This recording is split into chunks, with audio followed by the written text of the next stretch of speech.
button. So I will be recording this demo. And I think... There we go. Okay, recording has started. Hello, everyone again. I am going to remove my warm-up image, and I hope you all had a chance to take a look at the building that we're going to be drawing today. I know it looks like a lot. It's an intimidating in person way more than it's intimidating on the screen. Trust me, it's a humongous, one of the first skyscrapers in the Ukrainian USSR. It's a really big building, and I know that it's a hard thing to draw, especially if we have only 20 minutes. But I think that this technique of stencils will be perfect just for that because of three things: because it forces you to think in big shapes, and because it thrives on repeating motifs, and also because it allows you to gradually build the image. So what I'm going to do is I will be making a little frame for my image. I'll just pick a page and attach it to my board. I am working on a cutting board, which will allow me to cut my stencils without damaging my table. Hi, baby. Oops. Here you go. We have, I'm using the sheet of paper to make a little frame because I just like frames, to tell you the truth. Yay. Yeah, who doesn't? Who doesn't? That's But cool. I've never thought about doing it this way, because we also usually do it the other way around, like keeping the white with like some tape or something. But this is a great solution for the untidy people among us who like to make smudges everywhere. So, as I said, three things for this technique and trying to befriend this behemoth of a building. My goal is not to make it look exactly like it is in a photo. It would take me too much time. What I want to convey is I want to convey big shapes, my feelings about this this place. I have lots of feelings about this place, but what I think everyone would have is a feeling of that's a lot. So I'm thinking in three big shapes. My first big shape is the square in which we're standing, which has this curve. It's a huge square. There is a park in the middle of it. You can see trees on the left. So what I'm going to do is I'm kind of going to, you see my camera, right? I'm going to outline where my square would go. So that would be my big shape first. And the second shape would be the building, and the third shape would be the sky. What I'm going to do is just use my pencil and make an outline. I will be doing it in the simplest way possible without thinking too much about perspective. I'm going to blind contour this as close as possible. So there's just a big building there and here. And then there is something protruding here, and then there's this big part which it's going to have that antenna. That's a TV antenna. This building hosts a whole bunch of TV stations, at least it used to. And again, I'm just blind contouring the top of my building like this. So I have this big outline, and the next thing I'm going to do is the thing that I noticed and that I love about this building is there's a big kind of opening in the middle. So I want to make sure that I kind of hint for myself where that part is. And then the trees, my favorite part of everything, there are trees. So they will be somewhere here. This is all I have. I am going to take a piece of tracing paper, which is a semi-transparent paper, also known as layout paper. I sometimes use little papers that people put in gift bags. They're very nice. anything that has a little bit of a transparency, and I'm attaching it to my board. And I'm going to repeat my shape of my building here. First, I'm going to make a big swiping shape for my square, and then I'm going to repeat the blind contour that I did. However crude it is going to be something that I will work into my building.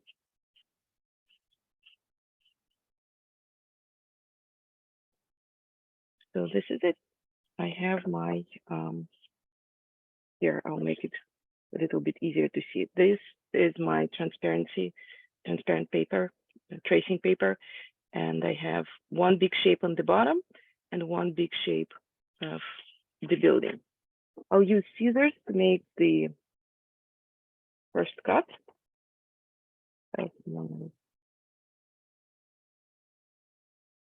Where? There is this curve that I wanted to preserve. So I'll put it here so that you can see how they align. And then I can use either scissors, which I often do, or I can use my knife. For this, I will pick up my image. Can you see it, or would it be better it's visible. Would it be better like this? I think it's fine, actually. Okay. When you're using sharp knives, please be careful and don't cut yourself. I hold it as I usually would hold a pencil, and I am following the outline of my contour of the building. While I do that, I will talk through my next thing that I will be doing. We'll be applying some of the ink. I am using just a regular sponge, which I taped to the pencil, and I'm using a roller. On both of them, I'm using some simple printing ink. You can use anything, including your brush pen or your ink pen that you're using, as long as you apply some ink on the sponge, you'll be able to do just the same thing. In the chat, I'm going to put a link that Nina helpfully provided us for all of the tools she uses for this technique. You can refer to that as well. I think it's so interesting. Oh, sorry. Yes, go ahead. No, I think it's so interesting because I saw you use that technique on location. Yes. And I would think like this is a technique that you use at home, at your desk, in the studio.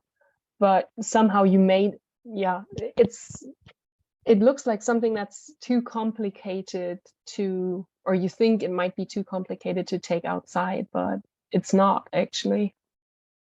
So yes, cool. And it's so fascinating to watch. I'm detaching my stencil from the rest of the paper, and the tricky part is sometimes when you cut things, there's a little bit left, and you just need to be careful with that. And let me see, I have this, so I need to just cut here. This would be the part where I get impatient and would start ripping things, I think. Yeah, it's a way. That's the beauty of stencil, actually. You can group things as much as you can. So I have three parts. I have my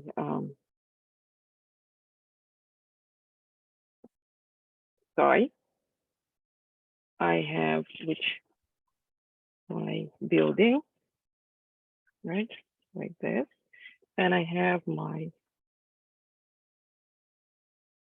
road. So 1, 2, 3. What I'm going to do is I'll work first on the road. What I'm thinking is my darkest images are of the square and of the building, what I want to do is I want to preserve this curve for the darkest road. Put this here and attach it here.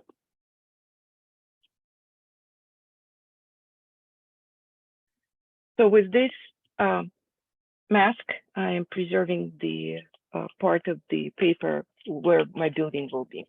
I'm getting some ink onto my roller, and you see the cobbled street.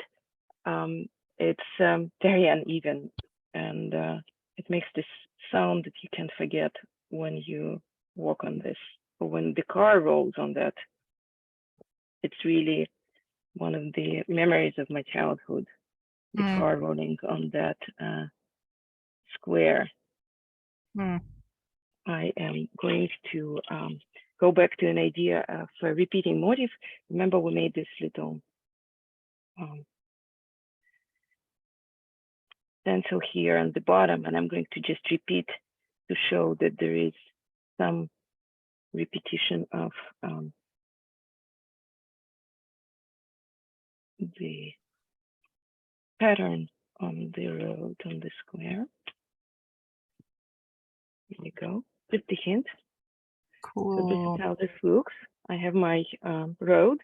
The next thing I'm going to do is I'm going to use my stencil, my mask in this case, for the sky. I want to protect sky until the very last moment. So I am. Can I ask a question? Of course. How did you decide where to start? Do you start with the darkest area, or the area with most texture? Usually I try to start with the place. I use several tools. So we're working with a big shape and with a line. And when I'm making big shapes, I use mostly these two tools. And one of them is much bigger and much more, you can kind of dance with it. It has way more space for me to apply emotion. So I start with a place where I can use my biggest and the most emotional tool. And then I go to a smaller and smaller detailed tools. So it's not as much, it's more of where can I make a really big swiping motion? That's where I'm going to start. And then smaller and smaller and smaller steps. I'm going to apply some ink onto my roller. And what I'm going to do is really lightly cover my building. What I want to make here is have a little bit of tone on my building so that it would look different from the sky, but would also kind of unite me with the rest of the square, with the dark on the bottom that we made. So let me show you how this looks. So this is how this looks. Ah, wow. Right now. We have a big shape. It looked invisible a second ago. I've seen it a zillion times, and it's always magical when she lifts that. And it's also so smart to do the buildings like with this vertical motion. I really liked how you described this rolling, that you think about which motion or which, like the dynamic of your tool, basically, how that really depends on what you start with. And I think the vertical motion is just like very smart for buildings, especially if it's like such a huge, tall building.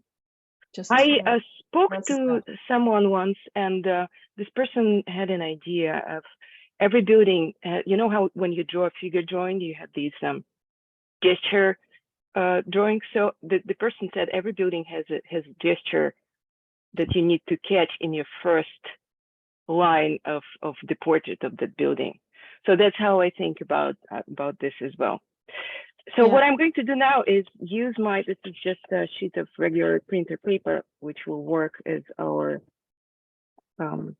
stencil flash mask. I'm cutting it in two. And remember, I mentioned that the important and useful thing to know about stencils is that this technique thrives on repetition. I'm going to do two things. First, I'm going to make a narrow stencil. I'm just using my scissors, and this is just, I'm cutting out this you can see here, right? Mm. Just a thin line. If you look at the building, there are surfaces that they look all over the place. We're not going to go into that. We'll simplify it to the degree of, if you look at the top, there are surfaces that go parallel to the edge of my paper, and there are surfaces that go at the angle. So what I'm going to do is I will decide that surfaces that are parallel to the edge of my paper will be lighter than the surfaces that will be angled. And here is how I'm going to take care of this. I still have my stencil for the sky on. I'm going to cover the surface that will be lighter on one side, and I'm going to cover it on the other side. And I'm going to apply a little bit of my ink here. You see what I did? It suddenly has a bit of a volume. So I'm going to go to the next place like that. And I'm just following my outline. If it has, the line is parallel, I'm going to protect it with my mask. If there is an angle, I'm going to have a little bit of a darker ink applied there. I just think this mix of like hard edges and these very soft edges is just very, very appealing. Mm-hmm. Yeah. It also leaves a lot of room for the imagination to finish the drawing so that my mistakes are not as visible. What mistakes? What are you talking about? Yeah. Do you know how This is complex this building perfection. is? It's I crazy. tried to draw and paint it many times as a child when I was growing up. It's a nightmare, I have to admit. If you're trying to do the proper architectural drawing, tears are promised, trust me. So this is how I just did a few of the, I just picked a few places where I covered, and this is how this looks. I'm going to remove this, and this is my building. I'll put this back in because I want to add a few more repeating patterns. I will first make a little, there is this darker opening, which I want to, so I'm using another piece of paper to make a mask.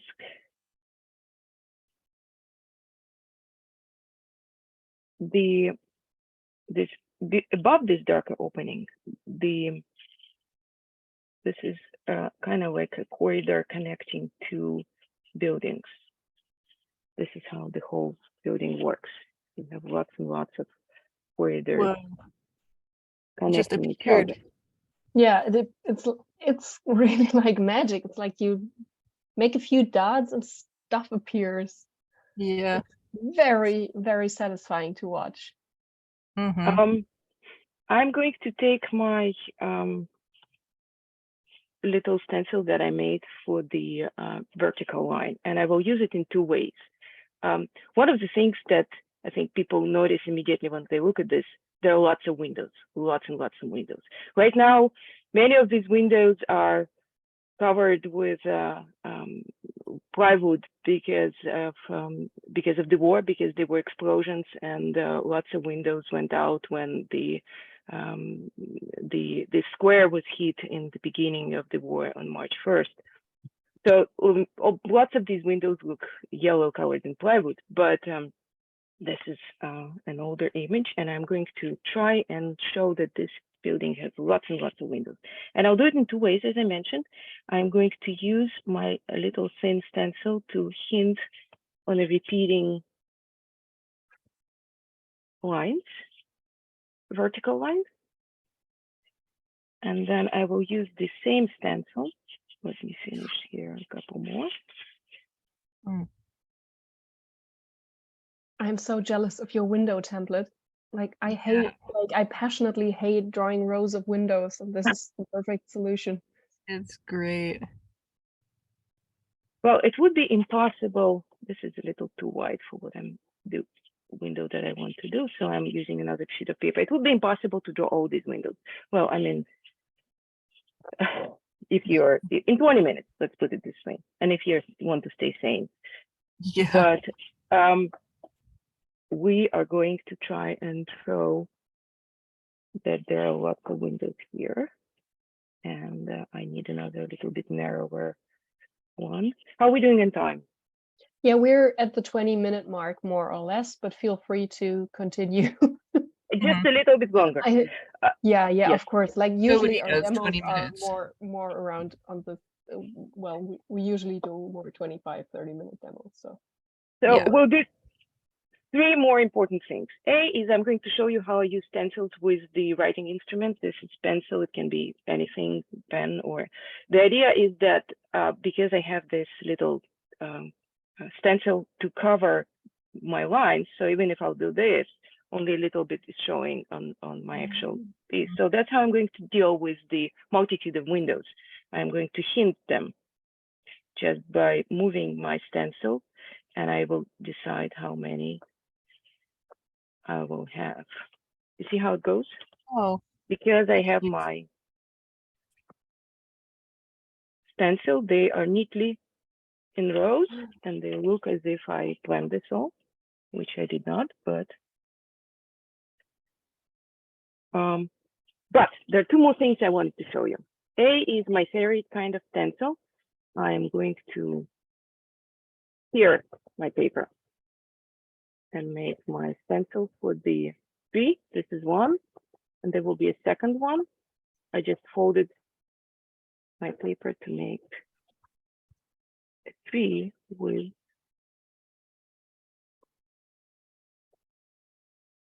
a fold. So now I have 2 sides of this to use. And it feels like you're showing us a whole bunch of like secret tricks. yes, Yeah. It's and I'm happy to tell you more about them. We are adding some trees. There's another tree here. And there is a tree that I wanted to show over here. I'm dabbing with my sponge on the pencil, and I'm also scraping with it. And I can do harder edges if I pay more attention to where my stencil. And Nina, there are some questions in the chat, and one of them is, have you tried doing this method using a Copic airbrush? Copic airbrush. I haven't used Copic airbrush. I used a kid's blow paint. It's basically a marker where you exhale forcefully. Yes, I had to give my set to a kid recently, so I don't have one right now. But well, you know, sometimes there is a like kid, and you know that you have a art supply. perfect present for it.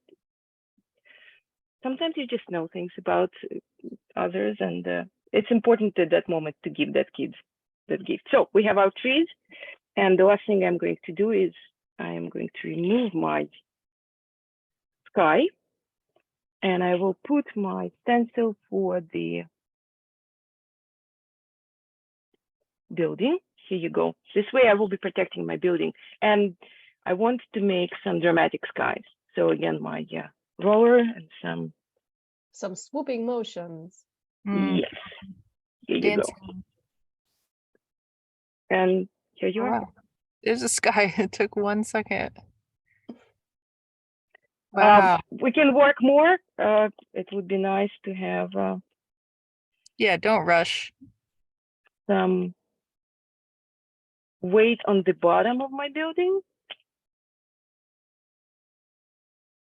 I like that I can make this in steps. I can always go back and add some stuff, and also reuse my shapes. You see there are some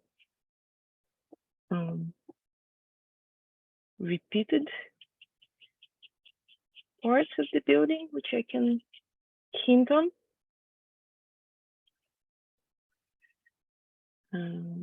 then there is this little part. We'll say it also will be darker. And this has a little bit of second.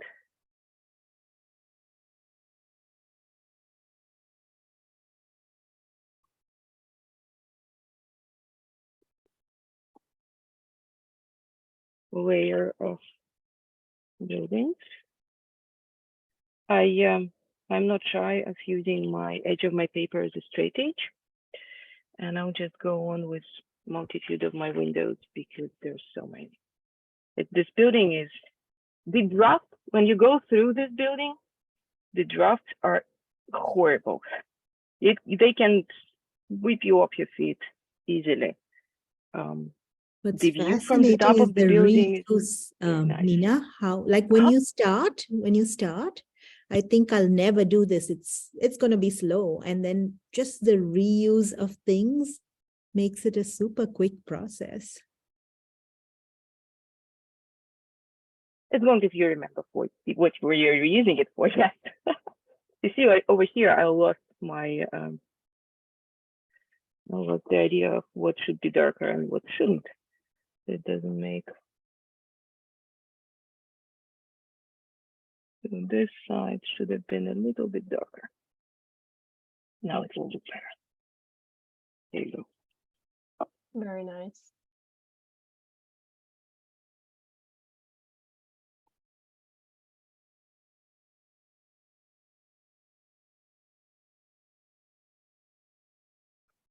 Uma is asking how much you spend on washi tape. I steal it from kids around me. How about that? Okay, I don't steal it, but Luckily, you washi can tape reuse is The part of correct the answer fun. is less than Uma spends on watercolors. Yes. Not back.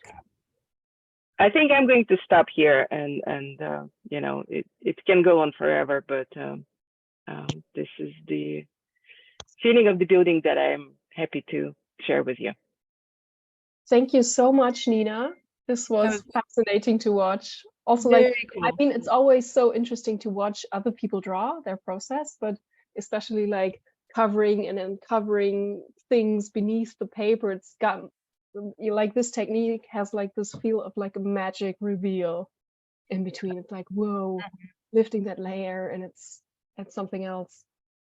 Thank you so much. It's like sculpting as much as drawing. That's an interesting thought. Thank you. Yeah. Thank you, Nina. Thank you. Thanks.